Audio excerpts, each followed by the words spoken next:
I knew I was in trouble when Nico Sanchez appeared in the door of my office and said, "You gotta see this body, Hannigan." Never a good way to start a conversation. I looked up from my paperwork to see the officer hovering in my doorway. Sanchez had kind of a blanched look on his face, although that didn't mean much. The guy had never had much of a stomach when it came to dead bodies. Probably not a great quality for a cop to have, but hey, nobody's perfect. I was the one people usually came to with weird shit, and if Sanchez wanted me to come look at a corpse, there must have been something funky about it. Joy upon joys. Still, the alternative was sitting here going through autopsy reports, so any kind of distraction was good in my book. I got up and followed him down the hall to the mortuary. "Who's the Vic?" I asked. "Name's Harvey Jackson. Found dead in his apartment this morning. The coroner doesn't think there's any foul play involved, but they're keeping him on ice in case the autopsy reveals drugs in his system or something." "I take it you suspect differently," I said, "or we wouldn't be talking right now." "Don't know what to think, honestly," Sanchez replied, "but I think you ought to have a look." We reached the mortuary doors and strode inside. Harvey Jackson was laid out on the examiner's table, pale and scrawny and buck-naked. His eyes were closed, and I was struck, as usual, how much the dead looked like they were just sleeping. The ones who died peacefully, anyway. At a certain point, a body can only get so mangled before the illusion of sleep goes out the window. Sanchez approached the cadaver with some hesitance. The pale operating lights didn't do either of them any favors. Jackson had the complexion of a stained white blanket, and the officer looked positively sickly.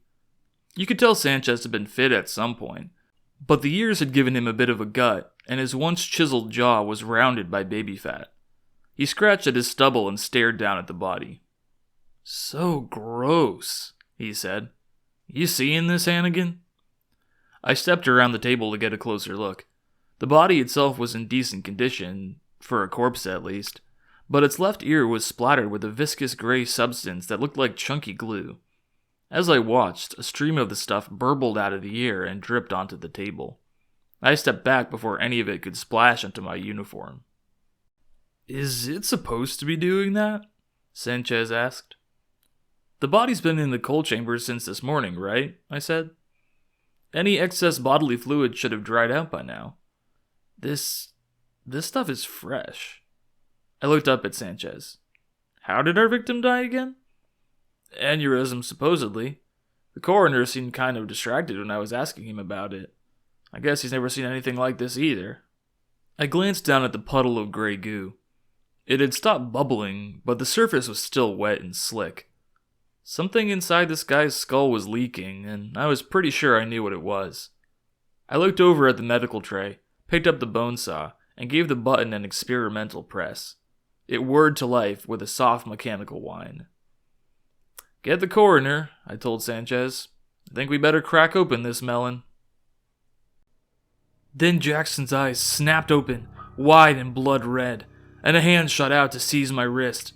The bone saw clattered to the floor, scraping noisily against the tiles. I cried out as the vice-like grip left bruises on my skin. Sanchez stood there, too shocked to make a move, as the dead man heaved himself off the table and lifted another hand to wrap around my throat. "Sanchez!" I managed to gasp out. "Fucking do something!" His cop instincts finally kicked in, and he grabbed the metal tray, sending medical instruments flying as he raised the plate and bashed the corpse across the head. More of that gray substance sprayed from its ear as the body let go of my throat and staggered off to the left. Its eyes were wide, but dull, and I wondered if it could feel pain. It scrabbled against the wall of drawers, struggling to maintain its balance. I reached for the gun by my side, but a loud bang suddenly echoed in the tiny space, and I figured Sanchez had beaten me to the punch. It was a damn good shot. The corpse's head exploded on impact, strewing chunks of gray across the wall and all over my uniform. I clenched my eyes shut and prayed that none of it got in my mouth. When I opened them again, the headless body was jerking on the ground, goo gushing from the hole in its neck. A few seconds later, the dead body went back to being dead again. "Nice shot, Sanchez," I said. But when I looked over at my fellow officer, he was still standing, dumbstruck, clutching the medical tray in his stiff hands. The shot had come from somewhere behind him.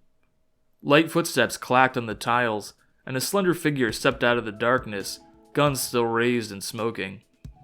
Or maybe that was the eternal cloud of smoke billowing around his thick cigar. "Inspector," I said, massaging my throat. "You got impeccable timing." Sanchez ran off to get the coroner, for all the good he could do at this point, while the inspector knelt by the corpse and examined the gooey splatters. I half expected him to stick one of those abnormally thin fingers into the puddle and taste the gunk, but he just stared down at it. In complete defiance of the laws of physics, tendrils of smoke drifted down from his cigar and hovered above the body, as if to get a closer look. "I was wondering if this might be your kind of thing," I said. "I mean, before Headless Wonder there tried to kill me. His brain..." "It's been liquefied," the inspector said. He rose from the body, all 7 feet of him, and stared thoughtfully at the wall of drawers. "Something got into his ear canal and turned the cerebral cortex to mush." A week ago I would have called the man insane, but brain-melting ear slugs were far from the weirdest thing I'd seen in the Neverglades. "Do you know anything that could be doing this?" I asked. "That's the problem," he said. "This could be any number of entities. You saw with Ellery that human vessels don't endure possession well. In his case, he was sucked dry by the Time Eater. For our poor friend here..." He gestured toward the grisly puddles. "Whatever was squatting in his skull was too much for his brain to handle." "Is it gone?" I asked. "Did you kill it?" We both eyed the corpse warily, as if it could get up again at any second. I imagined the stump of its neck gushing all over the place as it heaved itself off the ground and tried to pick up where it had left off. But the body remained slumped, cold and pale, any dregs of life drained and gone. "This one won't bother us anymore," the inspector said at last. "But these are almost never isolated incidents. If there's some kind of hive out there infesting people's brains, we need to track down the source and destroy it. So keep your ear to the ground.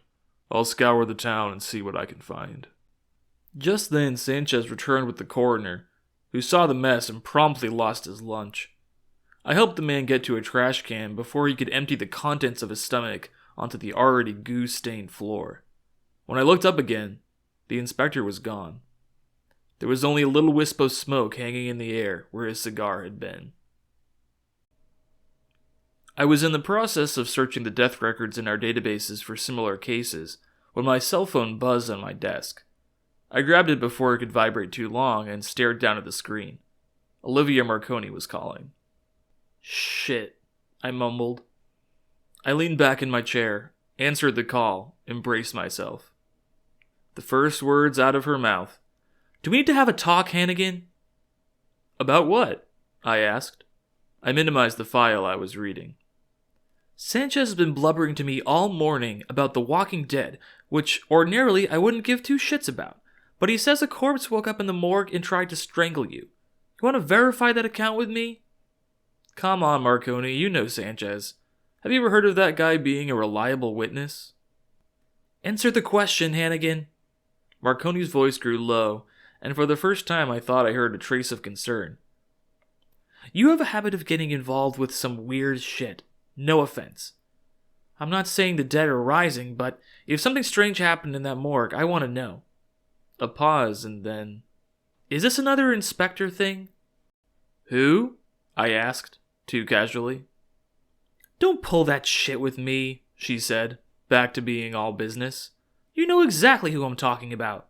The federal agent who showed up on the Pickett case." "Oh, yeah, him." I brought up the file I'd been reading and rocked back slightly in my chair. "He may have shown up." "Jesus, Mark!" Marconi was practically shouting. "You couldn't have opened with that?" "I didn't want to bother you if it turned out to be nothing," I said. "Okay, sure, we had a dead body that wasn't quite as dead as we thought. But this isn't another Skokomish Bluff situation. The inspector and I can handle this one." "Like hell you can." Marconi was silent for 10 solid seconds, and then... "As soon as you learn anything, you call me. Understand? You boys aren't walking into another situation like last time without my backup." She hung up without saying goodbye. Not that I expected her to. It was late in the afternoon when my cell phone buzzed again. "Inspector," I said, bringing the phone to my ear. "Tell me you've got good news." "I've got a lead, at least," he replied. "Jackson's last known location was the Mountain Ridge Country Club. He and several other men gathered there last night to watch the Seahawks game. Apparently Jackson made it back home before morning, but none of the rest did. I've checked with all of their families, and we've got 10 missing people on our hands." "You think their brains turned to mush too?" I asked. "I think we should check the country club at any rate," the inspector replied. "I'm on my way there as we speak." "Likewise," I said, grabbing my jacket. "I'll be there in 10. I'd never been to the country club before, but I had a rough idea of where it was located.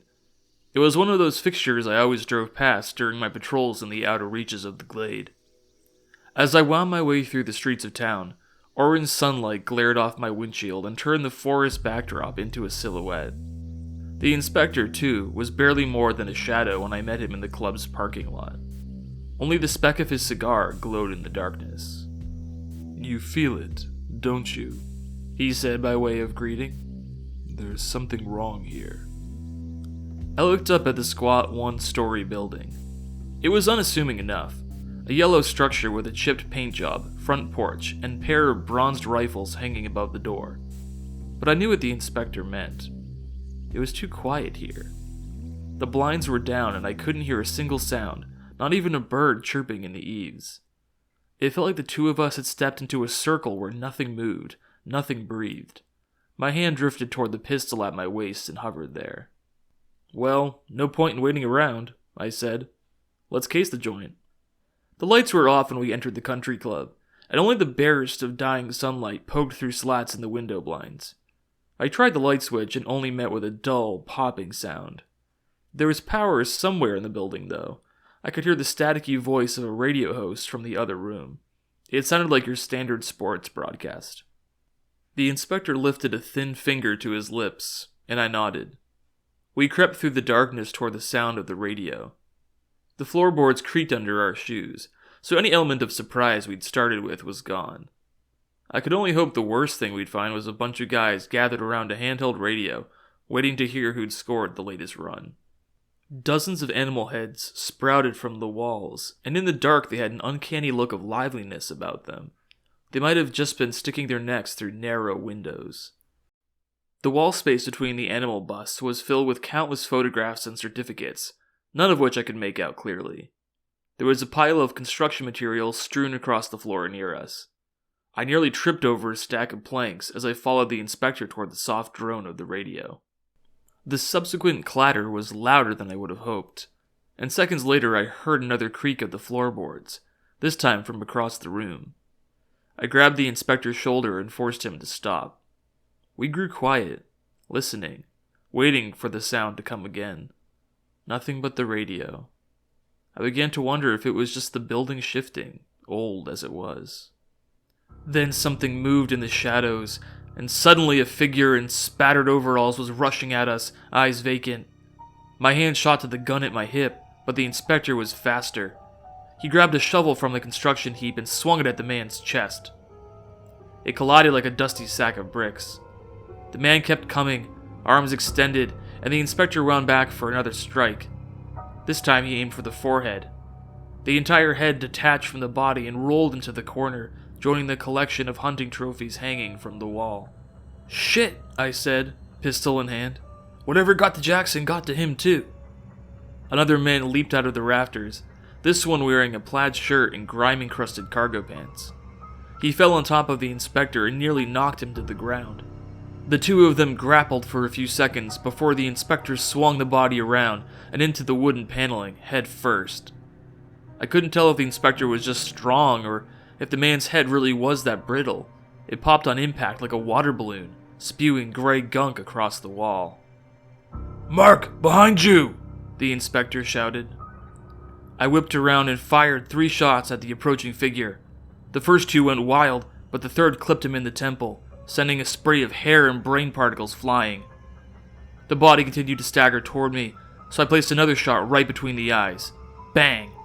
This time the body fell forward and slumped onto the floor, its head disintegrated. More were coming now, emerging from the darkness where they'd been crouching. They moved quickly, but clumsily, like toddlers learning how to walk for the first time. I picked them off from a distance. Headshot after headshot, they went down, their neck stumps bleeding gray goo onto the wood. Soon there was a pile of headless bodies lying strewn across the floor. I waited for more to come, breathing heavily, but it seemed we'd gotten the last of them. The inspector stood in the corner, brushing the sticky substance off his hands. "Did we just slaughter the entire country club?" I asked him. My pulse was racing a little too fast for comfort, and I felt unable to lower my gun. "Those things we killed, they weren't men," the inspector said. "Not anymore. Whatever parasite wriggled into their brains made sure of that." He stopped wiping his hands and looked up at me. "You're not a murderer, Mark. You were just cleaning up an infestation." I knew he was right, but still, I'd blown the heads off a dozen men today, and it was going to take some time to get that image out of my head. I looked away from the stack of bodies and turned toward the other room. The door was hanging wide open, and the sportcaster droned on behind it, oblivious to the massacre that had just taken place. "There may be more of them back there," I said, lowering my voice. I clenched my gun and nodded toward the open door.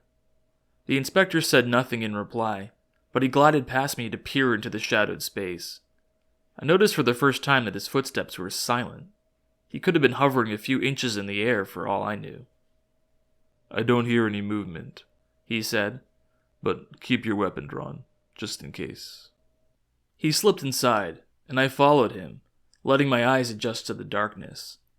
The windows on the far side of the room were boarded shut, so even less light could get through here.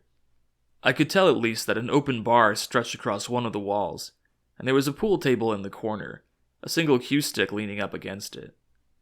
There were plenty of round tables strewn throughout the room, although most of the chairs were lying on their sides. It looked like there had been some sort of scuffle. The place was deserted now, though, near as I could tell. The radio we'd heard since we walked in was sitting on the closest table.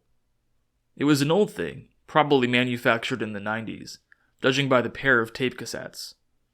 The antenna poked up at a haphazard angle. I listened vaguely as the announcer went on about who was at bat and which teams were expected in the playoffs this year. Part of me wondered why this device was still running, when everything else about the place seemed to be so dead. "I think we got them all," I said, holstering my gun. "They must have—" "Hush." The inspector lifted a hand and pointed at the radio. The sound grew louder at once, although the static was worse than before. It sounded like the scrabbling of 1,000 rats across pavement. In the midst of the noise, I heard what the announcer was actually saying, and the flesh crawled on my neck. "The Angels have given up 3 runs trying to get home again, but don't worry, listeners. There'll always be a place in hell for our feathered friends." It was a man, or at least it sounded like a man. He had the same drawl as those old-timey announcers you always heard in vintage movies. "In other news, Santiago is off the pitcher's mound with a broken wrist, and Williams is a dirty fucking cunt who'll be the first to die when the cleansing comes." "What the hell?" I muttered. The voice cut out, replaced by an ululating sound that reminded me of a garbled war cry. It was so loud I could actually see the speakers trembling. Then it died as quickly as it had arisen, replaced by a gentle hum and the sound of women laughing in the background. "You've been listening to sports," a new voice said, clearly female. "Stay tuned for your daily horoscope." "Inspector," I tried to say, but he gestured for me to shut up. A third voice had joined the chorus, this one a low, sultry baritone, like a man trying to talk up some pretty young thing in the back room of a bar. A theremin played lazily in the background.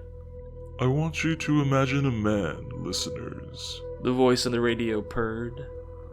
"A man who loves you very much.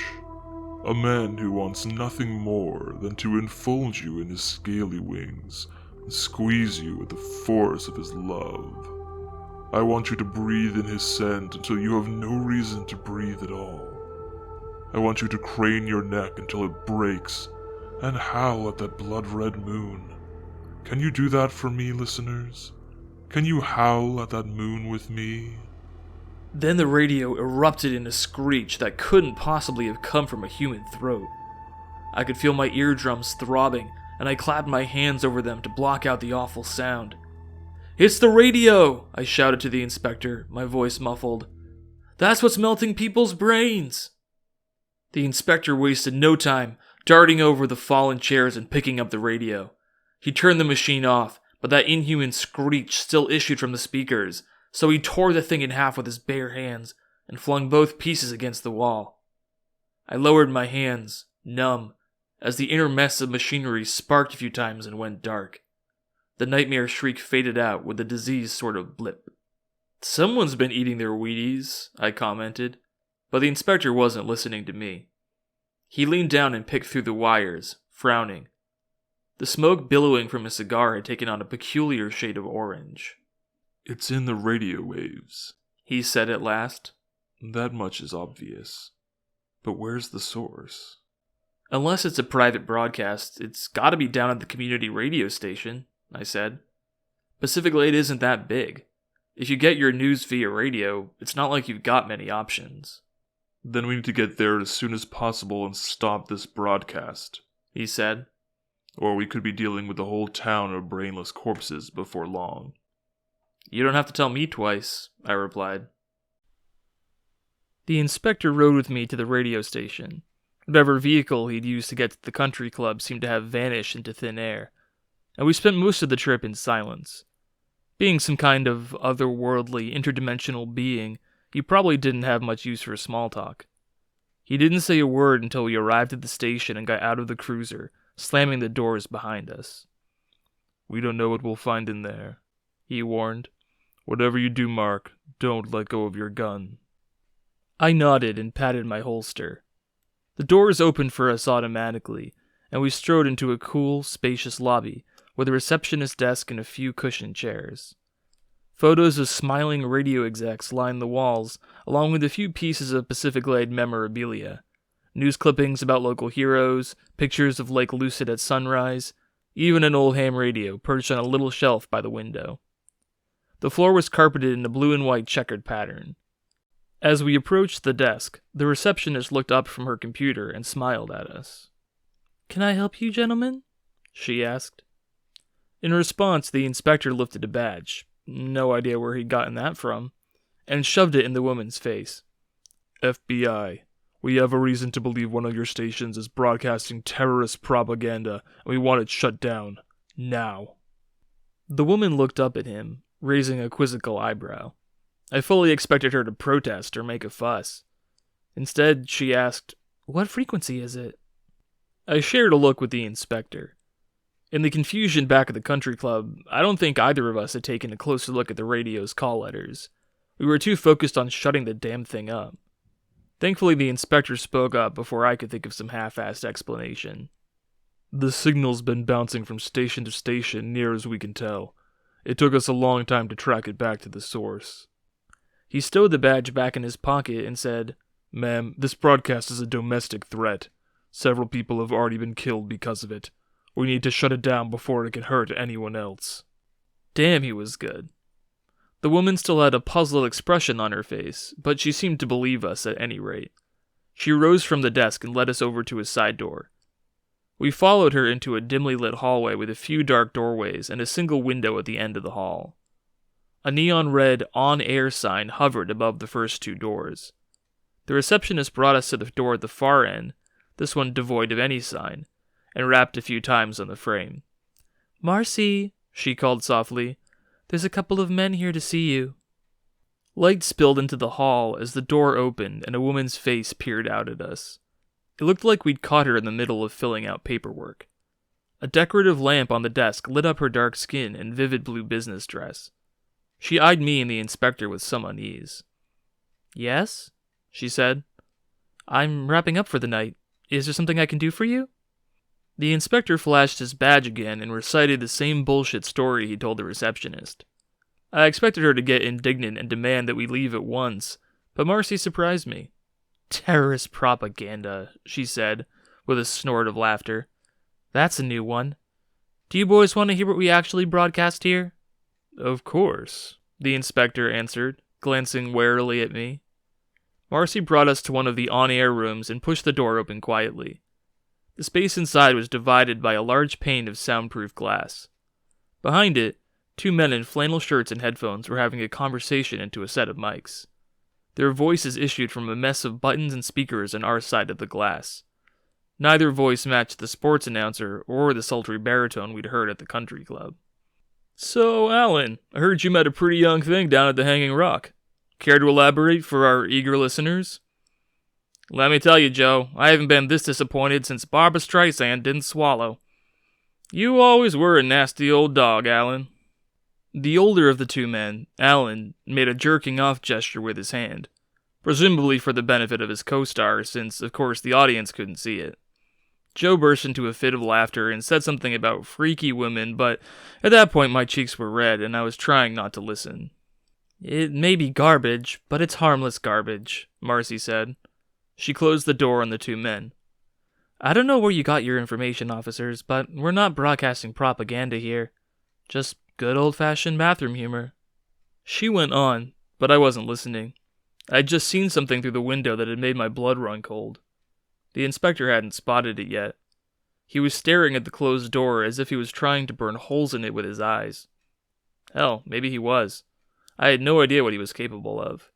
His cigar smoke had taken on a shade of deep cherry red. "Did you used to have another station?" I cut in. Marcy paused. "Ages ago, yeah," she said. "There's a radio tower about a mile away, but it hasn't been operational for almost 10 years now. There was something wrong with the building. Asbestos, I think." "I don't know about asbestos," I said, pointing to the window. "But I think you might be wrong about that tower." Everyone turned to look. In the distance, just close enough to see, a steady red light was blinking in the darkness. Beside me, I felt the inspector tense up, his fingers growing tight around his fake badge. Marcy frowned. "That can't be possible," she said. "We moved all the equipment to the station when we switched locations. There's nothing left to broadcast over there." "It's very possible," the inspector muttered, "and I think it's safe to say we found the source of the signal." He stowed the badge in his coat pocket and strode off down the hallway, leaving me to hurry after him. I took a second to glance back at Marcy. A strange sheen had come over her eyes, and her face had grown solemn. "Be careful over there," she said. Her concern caught me off guard. Even though she couldn't know the truth, she could at least sense at the shape of it. Like anyone who grew up in the Glade, she understood that there was something fundamentally different about this place. Something off. And she knew that whatever was behind that signal was bad news. "We'll be okay," I replied. "Just doing our job." Normally I wouldn't let another soul touch the wheel of my police cruiser, but the inspector was already in the driver's seat when I joined him outside, and I figured, what the hell? I wasn't going to pick a fight with Detective Lovecraft. There was a lot more at stake tonight. The inspector pulled out of the parking lot, tires skidding, and sent us rocketing down the road toward the distant blinking tower. My seatbelt dug harshly into my shoulder blades. I pulled my phone out of my pocket, fully prepared to call Marconi, but found my fingers typing out another number instead. My wife answered on the 3rd ring. "Hello?" "Hi, honey, it's me." Tires rumbled in the background, and I asked, "Are you driving?"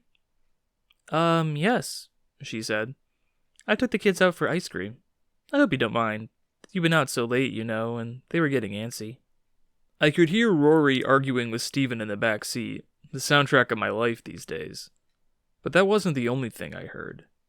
There was another voice in the car. A smooth, male baritone announcing tomorrow's weather.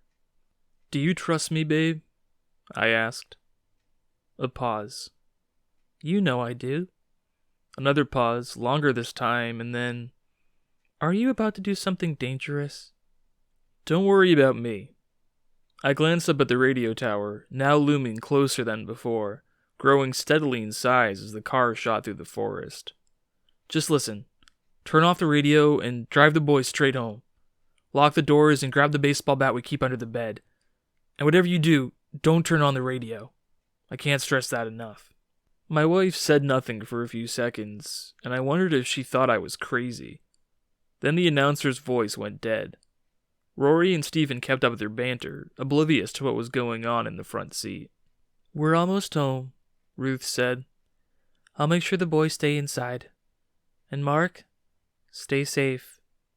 "I always do," I replied. It was a lie I'd uttered many times before, and would no doubt utter again. But that was just part of the job. We'd accepted a long time ago that tomorrow was never guaranteed. "I love you," she said, and the phone went silent in my ear. I lowered it to my lap and stared through the windshield. The tower jutted out from the trees before us like a great skeletal finger, stabbing at the clouds. The red light at its tip pulsed brightly in the growing darkness. "We're here," the inspector announced, and the old wooden structure appeared suddenly among the trees. Its windows were boarded up, and most of the paint and the paneling had peeled away. By all rights, the place should have been dead, but there was still that glowing light up top. It flashed in and out as it broadcasted its deadly signal across the Neverglades. The inspector brought the car to a stop, and I stepped out, slipping my cell phone into my pocket. Ruth and the kids would be all right. I was the one who needed to watch his back. The front door was boarded up with a set of planks, but the inspector tore them off with his bare hands, the rusty nails squealing as they came loose. He tossed the boards casually aside. I watched them as they flew through the air, struck a tree, and tumbled to the forest floor in a heap. "You know, you're awfully strong for such a scrawny guy," I said. Even as the words left my mouth, I saw the inspector's body ripple, his true form flashing into view for a second. It was like getting blinded by a 1,000-kilowatt camera flash. I had to blink a few times to clear up the afterimage. "Let's go," he said, ignoring me. "We can't afford to waste any time." He forced open the door with his shoulder and hurried inside. Pistol raised, I followed him into the gloom. So far, so good, except for one big fuck-up. In my concern for my family, I'd forgotten to call Marconi. If I had any doubts that we were in the right place, they evaporated the second the inspector and I stepped inside. The supposedly abandoned station was teeming with machinery. Cracked, rusty consoles sat on every spare surface, vines poking through the holes in their screens. Or at least they looked like vines. A closer look revealed that they were actually thick, tangled wires. The wires sprouted from the walls, too, stretching across the ground in spiral patterns, each cable heavy with purple moss. "I wouldn't touch anything," the inspector said, ducking underneath a hanging wire. "That kind of moss doesn't usually grow this side of the rift. I have no idea what it'll do to human skin." I inched forward cautiously, being careful to tiptoe around the fuzzy purple wires. They gave off a slight metallic stench with a tinge of ozone. There was a faint humming in the air, almost imperceptible, and I realized the wires were vibrating. The closer we drew to the next room, the stronger the vibrations grew. I could feel the sound jostling around my skull. "It's an organism," the inspector muttered. "Not just a radio wave. And its heart is close by. You can hear it." I hissed out a warning as he placed a hand on the door, but the inspector pushed it open anyway, revealing a flickering space the size of a small studio. The wires grew dense and more tangled than ever as they retreated into the dark space. The inspector brushed them aside and entered the room. I followed him, gun raised, keeping a wary eye on the dangling cables. The space behind the door was another recording studio, bigger than the one at the community station, but utterly devoid of people. Tiny portable radios lay in piles on the floor, all tuned into the same staticky channel. Every so often I heard the occasional blip of a voice, but couldn't make out what it was saying. A single outdated TV set sat on a table behind the soundproof glass. The pane itself was shattered, wires stabbing through the holes, but the curved screen of the TV was intact. A dark shape lurked behind the static. I could barely make out the outline of a human face and neck. "Show yourself," the inspector said suddenly, scaring the shit out of me. His cigar smoke had turned a pungent yellow. He crossed the room and placed a slender hand on the glass.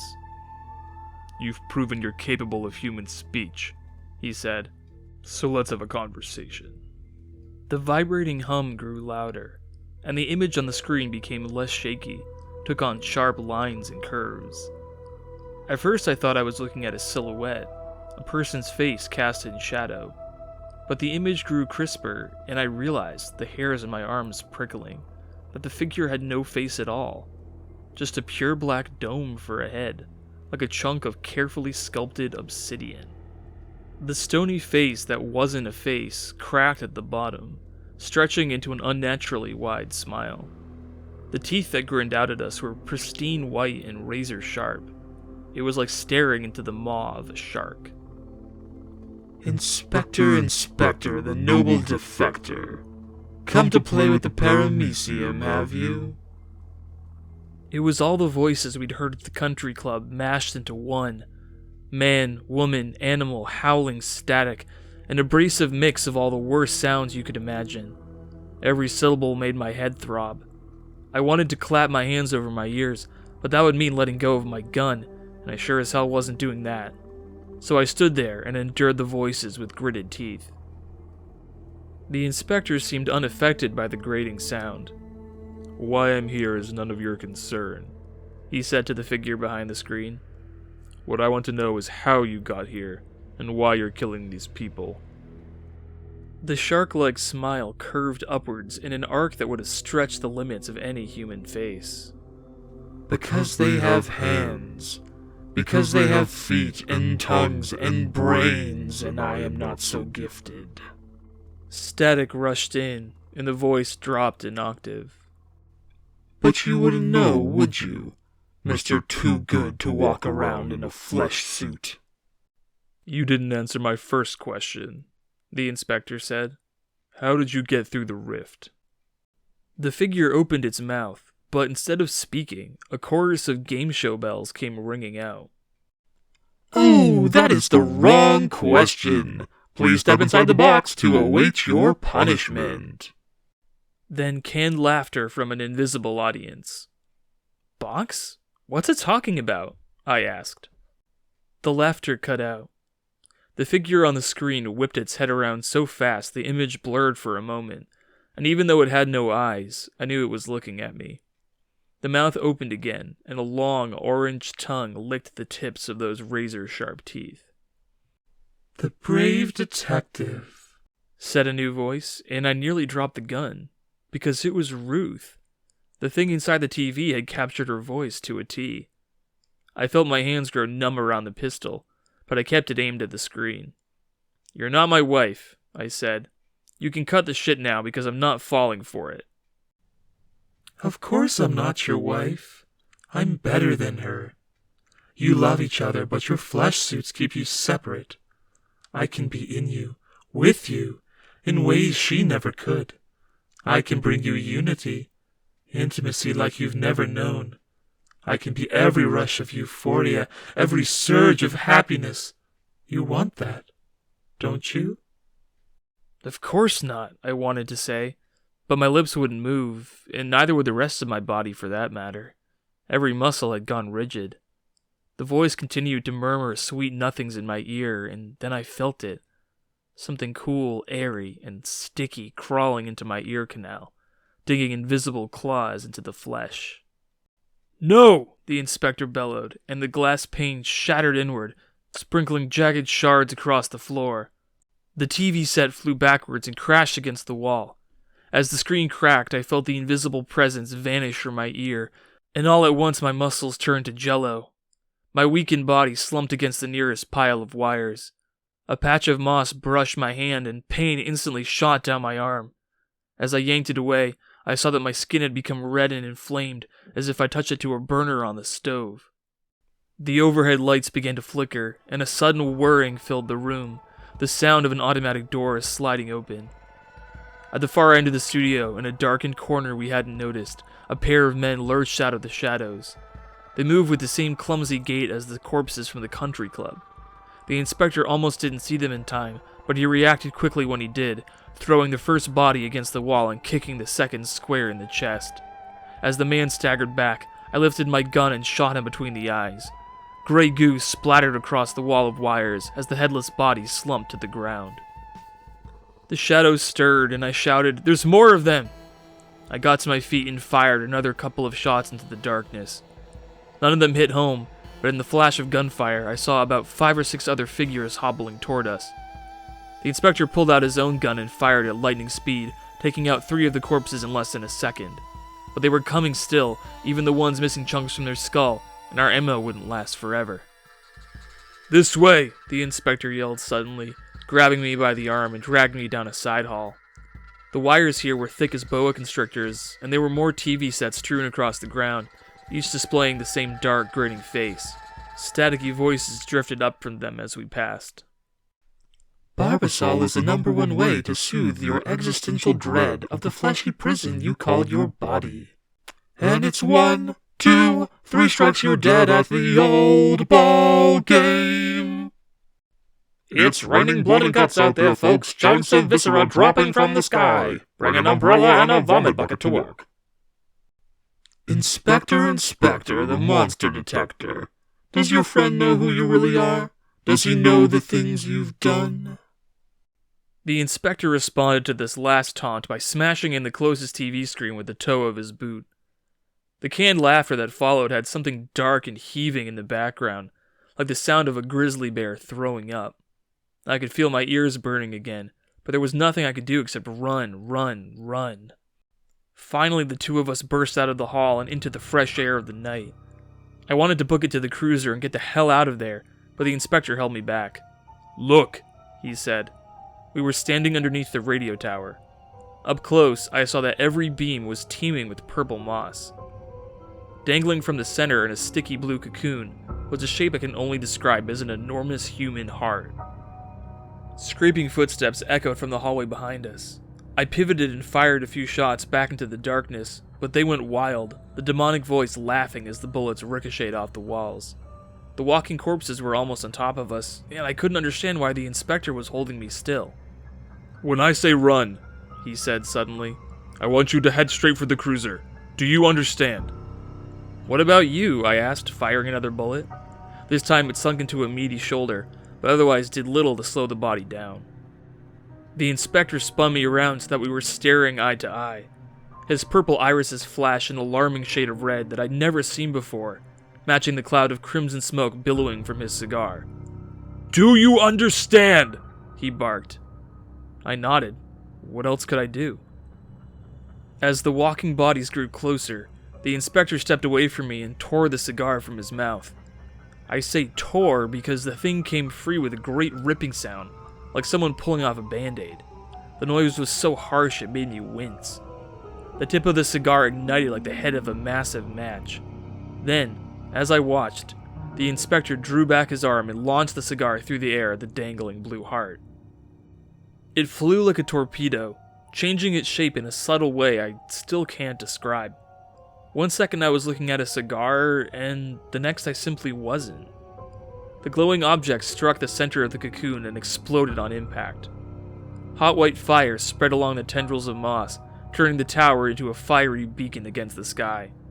Bits of hot debris rained around me, singeing my skin, and I realized the inspector was shouting for me to run. I raised an arm to shield my face as I rushed through the blaze. The fire was spreading fast, unnaturally fast, and for a scary moment I thought it had surrounded me on all sides. Then a hole opened in the flames, and I darted toward it. The sleeves of my uniform were still alight after I staggered through, so I flung myself onto the ground and rolled back and forth in the wet grass, trying to stifle the flames. A guttural shriek made me look up from where I was rolling. The radio tower had turned into a blazing white pillar, with the writhing heart caught in the center. There was no sign of the bodies that had been chasing us, or of the inspector for that matter. I lay still in the grass as the shriek rose a few octaves, becoming less and less human, before reaching its highest pitch and devolving into a final mess of static. That was the moment the radio tower sank in on itself like a drooping wet sandcastle.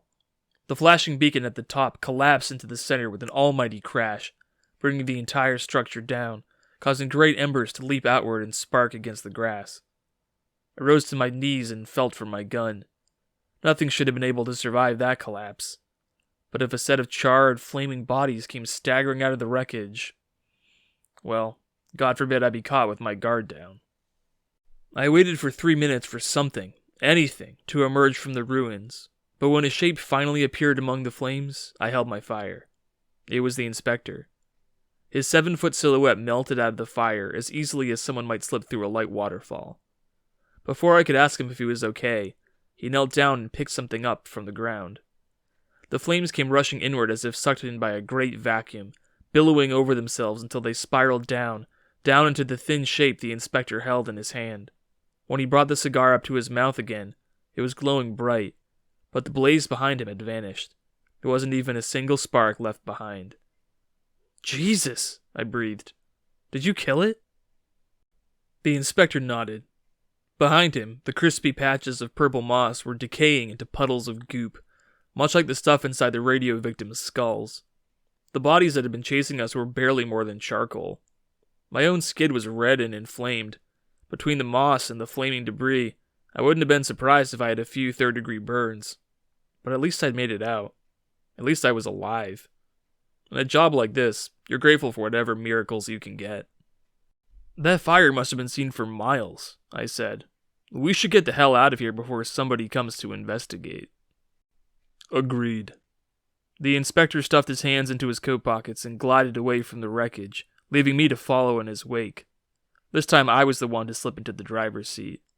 I kept the headlights low and stuck to the side roads, and when the trees lit up with the flashing strobe of another police car, I slipped off the curb and waited in the shadows. The cruiser zipped past us unaware, its sirens blaring. "The broadcast is dead," I said. "So, does that mean this is over? No more brain-melting zombie waves?" The inspector frowned. Yes and no. I don't think our friend in the TV set will be bothering us anymore. But there's still the question of how it got here in the first place, which is my biggest worry right now. "What do you mean?" I mean that old station was supposed to be abandoned. No wires, no speakers, no functioning equipment. But somebody restocked the place since Marcy and the others relocated. Somebody unknowingly, or knowingly, gave that thing a home, a base of operations. He turned to look at me in the darkness. If there's someone out there letting beings through the rift on purpose, and giving them the tools to survive on this side of the veil, we should all be worried. This could be so much bigger than a single rogue time eater, or a brain-hungry hive mind. The thought had crossed my own mind already, and it only made me more uneasy to hear the inspector vocalize it. The trees around us burst into flashes of color as a wailing fire truck zoomed past. I wonder what the officers would make of the collapsed tower, the charred bodies, the heaps of old radios and TVs. It must have been like walking into an episode of The Twilight Zone. "What did that thing mean?" I asked. "The thing in the TV set.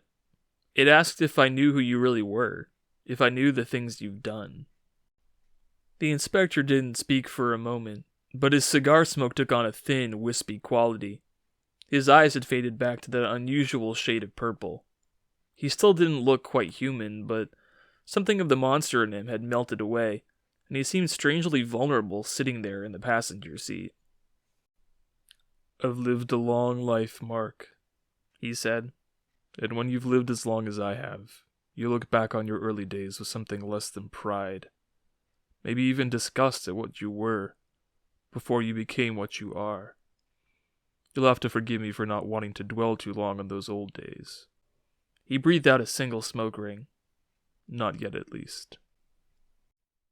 "Fair enough," I said. "But one day you and I are going to have a chat." If this prospect worried the inspector, he didn't show it. He simply reached into the pocket of his coat and withdrew a rectangular slip of plastic. "Here," he said, passing it to me. I turned it over in my hands. The surface was reflective, so I could see my own face, but nothing else. The card itself was blank. "That's my calling card," the inspector said. "I try to keep my eyes open for any sort of disturbance in the glade, but sometimes I miss things. So if you're tracking something dangerous, something more than just a human criminal, and you need my help, ignite that card." "Ignite?" I said, raising an eyebrow. "Trust me," he replied. "I'll come as soon as I can." I shrugged and tucked the card into my pocket. "Hopefully we get a breather first," I said. This was a messy one. I don't know how I'm going to explain this in my reports. You'll think of something, the inspector said distantly. If you don't mind, Mark, I think I'd like to walk back on my own. Just to clear my head, you understand. Are you sure? I asked. It's a long walk back to the station. The inspector smiled. I think I'll be okay. He opened the door and stepped out into the night. Before leaving, he placed a hand on the frame and said, We did well tonight. Are you kidding? I said. You did well. That thing with the exploding cigar was insane. Maybe one of these days I'll save your bacon instead of the other way around. His smile grew a fraction. Then he closed the door, gentler than I expected, and strolled off toward the moonlit horizon. Before I revved the engines and began the journey back to the station, I watched the inspector wander down that stretch of road. Part of me expected his body to just vanish as soon as he got too far, dissolving into mist. But he didn't. He remained a lonely figure with his hands tucked into his pockets and his fedora bowed. And I realized then that something the monster had said had struck home with him. It was hard to imagine someone like the inspector being hurt by such a trivial taunt. But he was hurting. I could see that now.